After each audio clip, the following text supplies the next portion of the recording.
Hi everyone. ఈరోజు మనం చూడబోయే టాపిక్ వచ్చేసరికి ప్రిన్సిపల్స్ ఆఫ్ ప్రోగ్రామింగ్ లాంగ్వేజ్ సబ్జెక్ట్లో అంతా థియరీ పార్ట్. దాంట్లో మనకి టోటల్ 5 యూనిట్స్ ఆఫ్ సిలబస్ ఉంది. సో ఈ 5 యూనిట్స్ ఆఫ్ సిలబస్లో మనకి ఇంపార్టెంట్ క్వశ్చన్స్ ఏంటి, exam point of view, semester point of view important questions చూద్దాం. సో ఫస్ట్ యూనిట్ 1 వచ్చేసరికి చూడండి. First question, important to study the concepts of programming language. So programming language గురించి ఎన్ని concepts డిఫరెంట్గా తీసుకుంటున్నాం అండ్ వాటిని స్టడీ చేయాలి అంటే వాటి యొక్క ఇంపార్టెన్స్ ఏంటి అనేది మనం చూడాలి. And the next one, different programming domains and their applications. So ఒక ప్రోగ్రామింగ్ లాంగ్వేజ్లో ఎన్ని డొమైన్స్ తీసుకుంటున్నాం, వాటి అప్లికేషన్స్. సో అలానే influences on language design and the trade off involved in language design.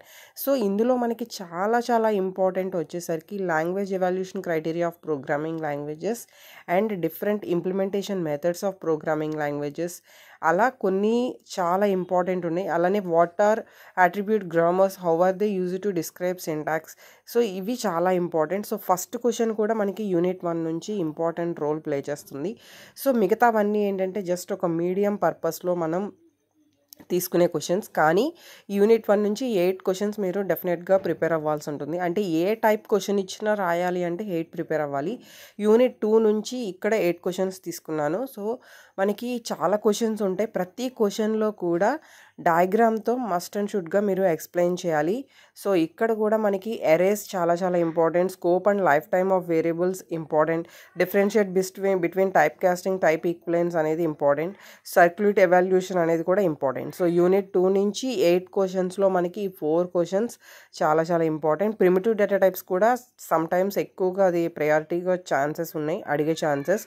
So unit 3కి వస్తే చాలా ఇంపార్టెంట్ రోల్ మనకి. టోటల్ 5 యూనిట్స్లో థర్డ్ యూనిట్ చాలా ఇంపార్టెంట్.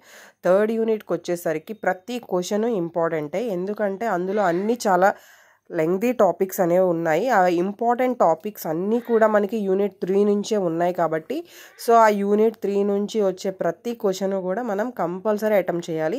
సో అంటే మీరు 8 క్వశ్చన్స్ ప్రిపేర్ అయితేనే దానికి ఛాన్స్ ఉంటుంది. ఎప్పుడు కూడా మనకి 5 యూనిట్స్లో third, fourth, fifth units main role play చేస్తాయి. అంటే third unit main role play చేస్తుంది. After that important fourth and fifth unit నుంచి మనకి ఎక్కువగా ఉంటాయి, ఎందుకంటే అక్కడ సిలబస్ ఎప్పుడు డెప్త్గా వెళ్తుంది కాబట్టి. సో ఫోర్త్ యూనిట్ నుంచి వచ్చేసరికి కూడా ఇక్కడ threads important, semaphores important, concurrency important, exception handling important.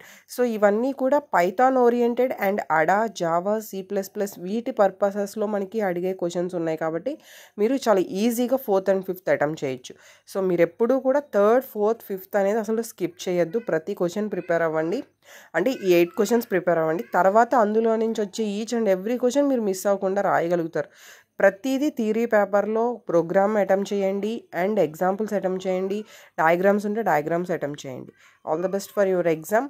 So ఇలా కనుక అటెంప్ట్ చేస్తే మీకు మార్క్స్ అనేవి చాలా ఈజీగా స్కోర్ చేసుకోగలుగుతారు. అదర్వైజ్ అక్కడ మీకు అట్రాక్షన్ అనేది రాదు. Thank you.